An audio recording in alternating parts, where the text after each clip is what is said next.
சிம்பிளா, ஈஸியா ஜீரா ரைஸ்ல நம்ம சிக்கன் பிரியாணி பண்ண போறோம். அதோட சேர்த்து காடை முட்டையும் சேர்த்து பண்ண போறோம். ஹை புரோட்டீன் ஆனதுன்னு சொல்லலாம். இதுக்கு முதல்ல 2 கப் நீங்க ஜீரா ரைஸ் எடுத்துக்கணும். எடுத்துட்டு இத நல்லா வாஷ் பண்ணிக்கணும். பாசுமதி அரிசி கூட நீங்க போடலாம்.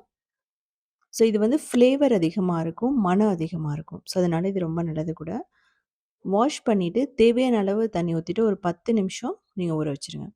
மிக்ஸியில இஞ்சி, பூண்டு, பச்சை மிளகாய், வெங்காயம் அதெல்லாம் போட்டு நல்லா அரைச்சு எடுத்துக்கலாம். இப்போ குக்கர்ல எண்ணெய் ஊத்திட்டு, நெய் போட்டுக்கலாம். இதுலயே பார்த்தீங்கன்னா, முந்திரி, பட்டை, கிராம்பு, ஏலக்காய், சோம்பு எல்லாம் போட்டுக்கலாம்.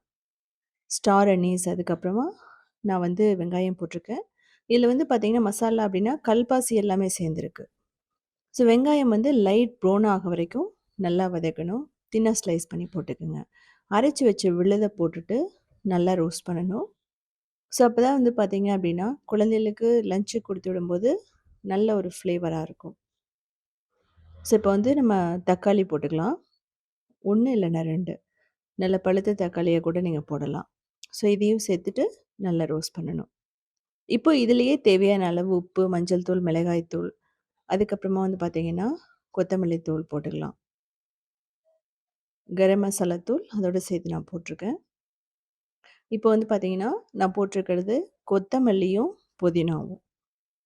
சின்ன சின்னதா கட் பண்ணி அதையும் போட்டுக்கலாம். ஒரு கையில போட்டா நல்லாயிருக்கும். இப்போ சிக்கன் நல்லா வாஷ் பண்ணிடணும், உப்பு போட்டு.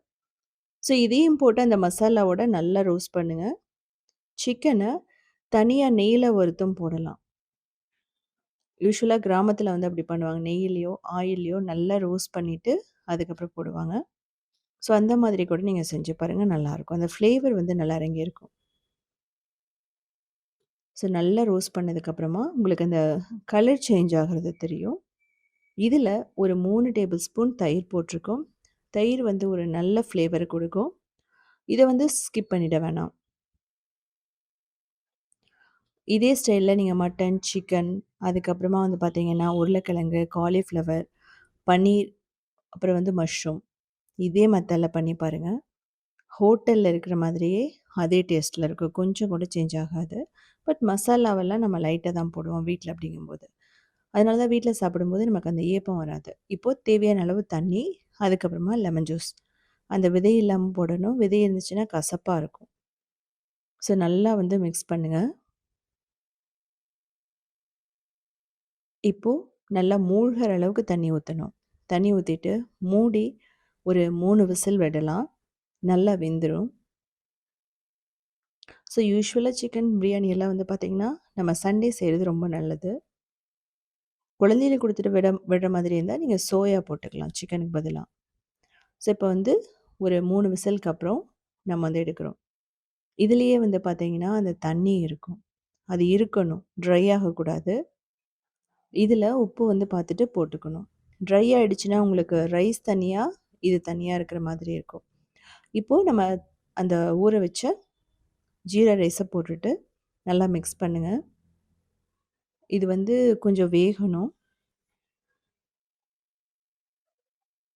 ஸோ, அப்ப நல்லா கொதிச்சு வந்துட்டுருக்கு. இதுக்கு பார்த்தீங்கன்னா, அளவு அப்படின்னா, ஜீரா ரைஸ்க்கு 1 கப்புக்கு நம்ம 1 1/2 கப் தண்ணி ஊத்தலாம். இல்ல 1 1/4 கப் தண்ணி ஊத்தலாம்.